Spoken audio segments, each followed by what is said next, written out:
My name is Marius Ungerer.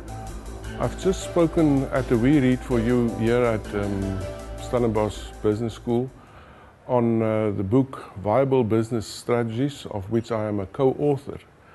In the book, we are emphasizing strategy as a conscious activity that should be widely democratized in business, and strategy as a process of making choices between different options, and strategy that enable you to execute those choices in an excellent way. So who are we targeting for this book? Contrary to popular belief, not academics. So it's practitioners like yourself, it's people who are thinking about strategy.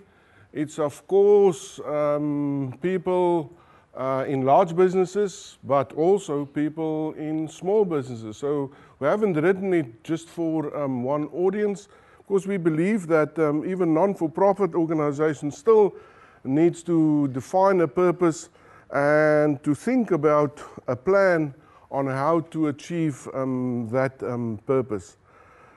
It is all about leadership, strategic leadership for us, somewhere somebody needs to say, well, this is what I think we need to do. And of course the book should then help us in answering that where should we go to question. Seeking solutions at a higher level than what causes that dilemma is one of the core departure points of the book, and of course that is a systemic principle. So we are saying in general then, as the introduction, thinking about the crisis where we come from, four things that we need to revisit. The one is the managing from a normative agenda, where our values are the departure points on all our decision-making structures. The second theme that we think we are missing in general is the thing of contextual realities. That what happens in, what is applicable in America or in the East isn't applicable in Africa. We know that. What is applicable for one company isn't applicable for another. So every company needs to discover its own truth and its own formula for success. Then of course the third theme is this whole theme of a democratized world and a democratized workplace, which also got implications for strategic management. And of course with that then the whole relationship capital, that our position is a people-centric approach towards strategy. That means that strategy isn't about the formulation of a fixed plan. Strategy is all about what people actually do. The starting point is our thinking capacity, and the book tries to build our thinking capacity because we are following this logic. The quality of our thinking, that is the starting point. The more options and choices we have, the more we can infuse the business model and build a business model and a strategic architecture that is sustainable. One of the core second departure points, apart from a people-centric approach, is this approach of that everything we do is systemic. Strategy is a collective, emerging pattern of behaviors an organization consciously exhibit over time to ensure its survival by differentiating it in unique ways. Now that's a very dense sentence. Each of those words means something, but in the end, the cruel reality is strategy is about survival. How does it survive? By finding unique ways in differentiating and servicing a diverse stakeholder need.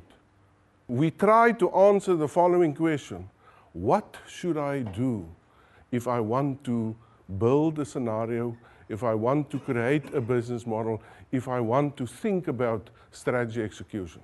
Strategy is rather something you do than something you have. We are using the metaphor of a landscape throughout the book, and therefore eventually also the term of a strategic architecture. So the context the external topography that is always overriding to do whatever we want to do in the strategic domain. The landscape, there's an underlying structure in the organization, and the strategic architecture that we create is contributing to that system that is working or not working in the firm. And of course, then the work that the strategist is doing, all those activities, that is the landscaping activities. Chapter 2 is about thinking about the future. So scenario planning, still the best practice in thinking about the future.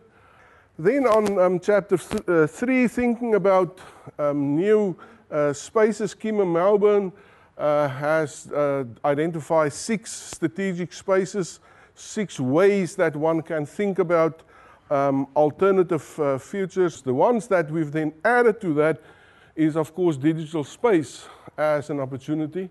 And for many organizations, at least in a developing country and a developing continent like Africa, that is still a space unexplored. Then customer empowerment as a new space.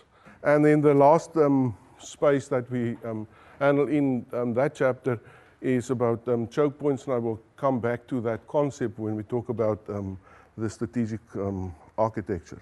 We've now covered the first 3 chapters, and it is trying to answer the question, what are the possibilities? What are the possibilities that's available to us?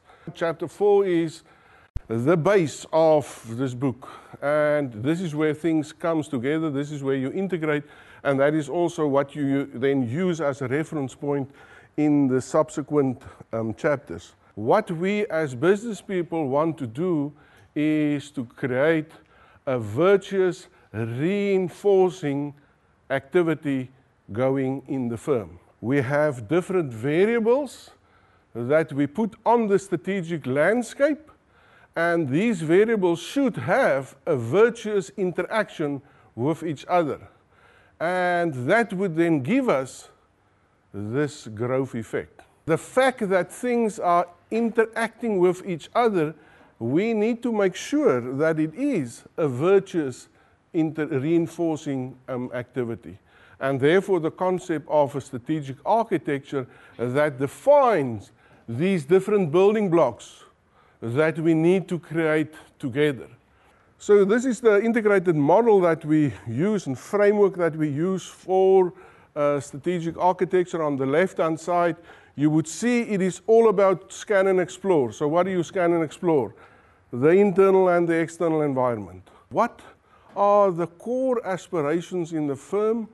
And still the best practice to describe those things are visions, mission, and the values of the firm. But then, of course, all of those things are fantastic, but they mean nothing if it's not put into execution. Chapter 6 is all about helping you to get to that execution point. This is the full view that we define then as a strategic architecture, and by populating, answering, building these building blocks, you are creating a reference point for the firm. So participative strategy, 4 focus areas, 4 things that you want to be clear on. Who are we targeting as customers or markets? Secondly, what are the products and the services for those markets? Thirdly, through which channels are we delivering this? And fourthly, in which geographical regions? Then the resources, it's all about your core competences, it's about your strategic enablers and leveraging that. It is about your strategic assets that you have and that you can utilize, and of course it's about your strategic processes. Of course, that would not make you successful. You still need to think, after you thought about how am I going to participate in the market that I'm targeting, what resources do I have available, now how am I going to do that competitively? That's all driven from an activity system. These tools look perhaps difficult to apply. I can assure you it's very simple. And of course, that then culminates in the profit approach. So what would be the drivers of profit? It would be your cost drivers, your income streams, your pricing approach, your cost of capital, and of course then the efficiency ratios of the firm. So that's the strategic architecture. The reality is that all the firms are not in startups, so many firms are here, a mature enterprise. And of course that challenge to revitalize, reconfigure, refocus a maturing enterprise. And that's why that chapter has been written. Then the next two chapters is then all about the quest for execution and making and giving people ideas on how to execute. But the reality in firms are that there are more people who don't know about the strategy than people who know. When you talk about execution, there's a standard or a goal, and that's what we call your strategic intent, your strategic goals. And the question is, what's the gap? And you want to create clear focus on the offsetting actions that would close the gap. And that is at the heart of an execution mindset. Now that's one thing where leadership and strategy definitely integrate fully. Leaders are the main cause why strategies don't get executed. And of course, leaders are the main drivers of strategy execution.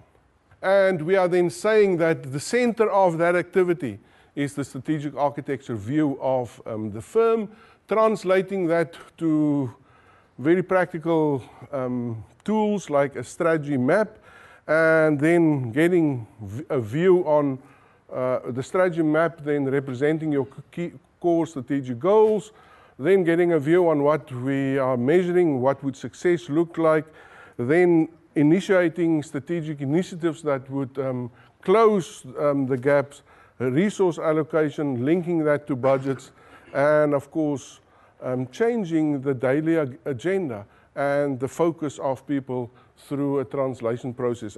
An addition on this version is this best practice of strategy on one page. And we see this more and more. So we are clearly in execution talking about moving out of the complexity of strategy to a new position called simplicity. Another reality on execution is that yes, 3 years, 5 years, longer term plans, but how do we get there? In 100-day cycles, in 4 quarters, in a year. And so it's to have a clear view per 100 days on what should be achieved in the planning cycle that we are engaging on. This diagram is illustrating what we are talking about, how to integrate the positions that you have. That's of course the traditional top-down. There's still a place for that, but there's of course also a place for a bottom-up approach. Then the last chapter is about this thing of strategic conversation. It's not about just what is right or wrong, but it's also to put on the agenda what's undiscussable. In summary then, strategic success, 2 things. We are as good on the choices that we make, in other words, the decisions that we take on our strategic landscape, and secondly, our ability to execute on those decisions. It is definitely breaking the paradigm of strategy as an exclusive club or strategy just for a certain type of person. This is democratizing strategy and making it a reality for everybody in the organization.